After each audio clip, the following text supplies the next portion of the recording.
How's it going? It's all happening. Big week. It's good. Yeah, a lot going on at once, but I like it that way. So that's great.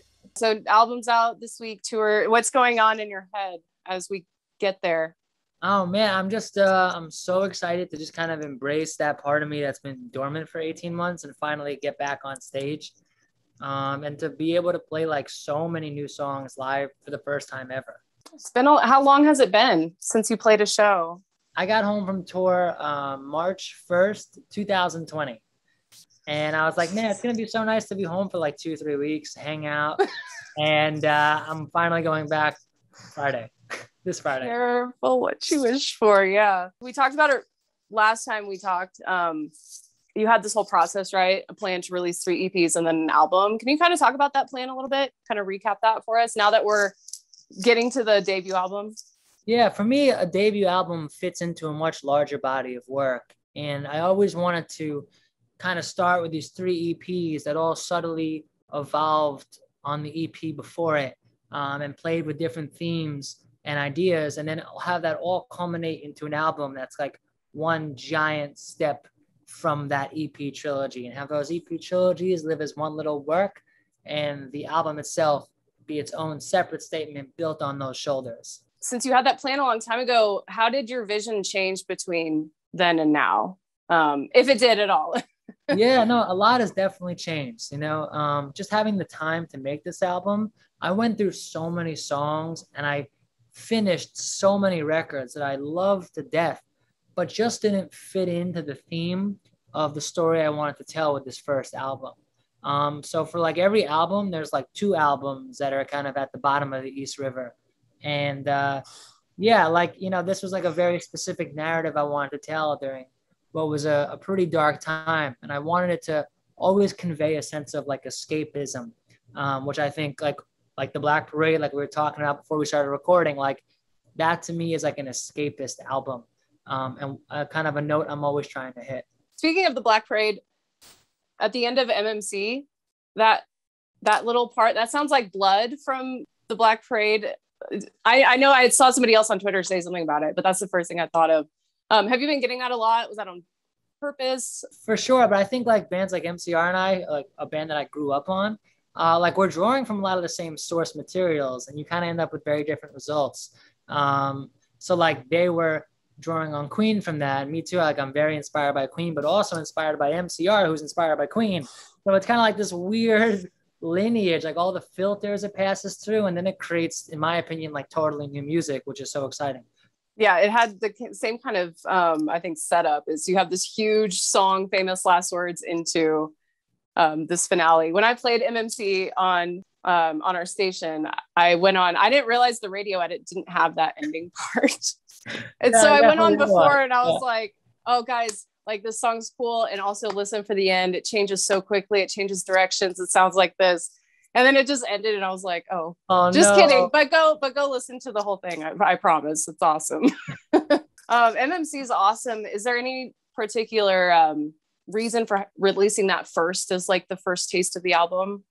Yeah, I think it was just like a big bombastic kind of statement.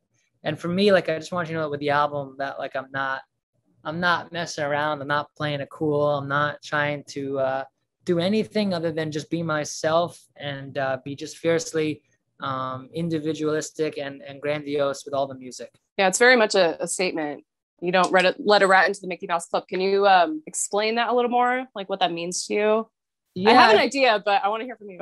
I just feel like there's like a lot of kind of like BS music out there these days that comes from like an ultra contrived place. And it's kind of like its own little scene out there in the music world. And like, I'm not of the opinion, like I don't rain on anybody's parade. You know what I mean? Like you do whatever you want. But to me, like the sense of manufactured element behind it was just like so like weird to me. And I just like, I had to like just channel what I was feeling into a song. And just like me, like, I don't really fit into all that stuff. Like I never fit into anything like that. And that's kind of like my way of expressing it musically. I mean, that's where the most interesting stuff comes from. So good for you. Sean here at the station, she calls TikTok the Mickey Mouse Club. And so we have our own interpretation of what the song means. Oh yeah, it's definitely it could be applied to a few things for sure. Yeah. Well, it's a good first taste of the album. We've heard a lot from it now. Is there any one song we haven't heard that you're telling us, like, you know, keep an eye or keep an ear for it on Friday? Friday, like, we're gonna be really trying to shine a light on a song called Ruby with the Sharpest Lies. And I was up late last night filming a video for it where I was being dragged on the cement for hours and hours and hours while filming it on the street. And it was pretty intense. So I'm like nursing my wounds from it. So you better keep an eye out for that one to make it worth it. My physical Make pain. it worth it. Bump up the views. Oh my God. I like cheese grated in my leather jacket. So I'm sacrificing a lot for that song. You're doing your own stunts. That's amazing. All my own stunts. Always. Yeah. I almost died like 3 times making this video so far. And tonight's the last night shooting it. So I'm happy it's the last night. Good. Well, yeah. We got an album to release on Friday. The unexpected element of the music is so important to me. Like, I never want you to know what's coming within a song, and I never want you to know what's coming within a context of the album. I just want to like always keep the audience engaged and on their toes and take them on a ride, you know? Yeah. Well, we're excited for it on Friday. It's called A Real Good Person, A Real Bad Place. Where did that title kind of come from for you? Have you had it for a while, or? It came from the opening song, Tick, which is one of the first songs I wrote in the album. And it was like very much an introduction to the album. And I wrote the whole song in kind of just one big instrumental piece. And to do vocals, I'll just kind of take out a crappy old microphone and just kind of freestyle some ideas. And I ended up freestyling the whole song pretty much. And it's just one take from the beginning to the end. And I just kept it as is. And I was kind of like out of my body doing it. And at the end, I listened back and I said, like, I'm a real good person in a real bad place. And instantly there was something about that subconscious lyric that was like, wow, like that just became the North Star for the entire album. And all the other music I was working on before that, I discarded. And it just made me change course entirely. Awesome. Well, I'm excited for everybody else to hear it. Of course, tour, starts next week, right? 28th? Yeah, Friday. Where are you at first? So I'm starting off at the Firefly Festival in Delaware. Oh, wow. And then I'm going to Detroit to start the tour. Okay. Big, that's a big start. Oh, yeah. Man, I've seen a lot of videos from like festivals recently, and I went to a really big show last weekend. It was like 14,000 people. It was an all-day thing. And I was like, I haven't done this in a long time. This is crazy. How'd it feel? Did it feel good? Yeah, it felt amazing. I cried a few times. It's like, I missed this so much. Grandson was one of the artists playing. I'd never seen Grandson, wanted to for a long time. So nice. I was very emotional.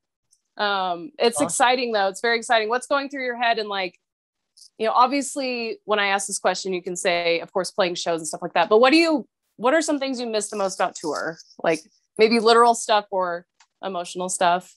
I think just a sense of connection with fans and just feeling like, you know, seeing this, performing the songs and seeing how people react in real time is always just like a really special experience that us as artists and songwriters are lucky enough to have.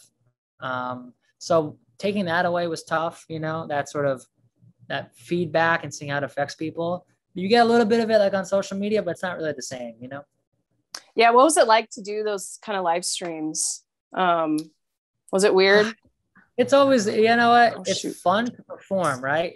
But you have a different performance. Like it's far more internal and with the guys on stage, and it's not so much for people. Like it's weird to like play a song as hard as you can and then stop. And then there's like a bunch of cameramen. There's like, you know what I mean? It's like silence, you know, it's like a weird experience. But it was better than nothing. So I'll say yeah, that. for sure. I was in that one live stream that had like people's faces on the screens in the audience. The Clue, that was crazy. I was like, I wish I could have gone like from Into the Future or gone back and looked at this. Like, what are they doing? Why is this a thing? It was cool though. I've been in a lot of those live streams, but I haven't been in anything like that where there was like actual other screens there. So that was cool. Yeah, that was fun. Yeah, I forgot about that. Yeah. It was a while ago. Yeah. Yeah. I appreciate you taking the time. Is there anything I'm like missing that you want to throw out before the album's out Friday? Oh man. I would just die for every single lyric and every single bit of production in this album. It's from my soul and straight to your ears. I really hope people enjoy it. I think they will. I'm excited to actually see you live and see you in person. We've done this like 3 times or something. Yeah. Like, I think October 5th, I think is the Denver show at the Larimer Lounge. So we're excited for that. We'll be there. And so we'll certainly see you then. No, I'm so excited to see you in the flesh. It's been too long. And I know. Yeah, things are getting back, which is good. Very much so. Well, I appreciate you taking the time, and I will let you get back to healing your wounds. Enjoy the rest of your week, kind of the calm before the storm, before everything kicks off. And we will see you in a couple weeks. Thanks. It's good seeing you, Caitlin. I'll talk to you. All right. Bye. Bye.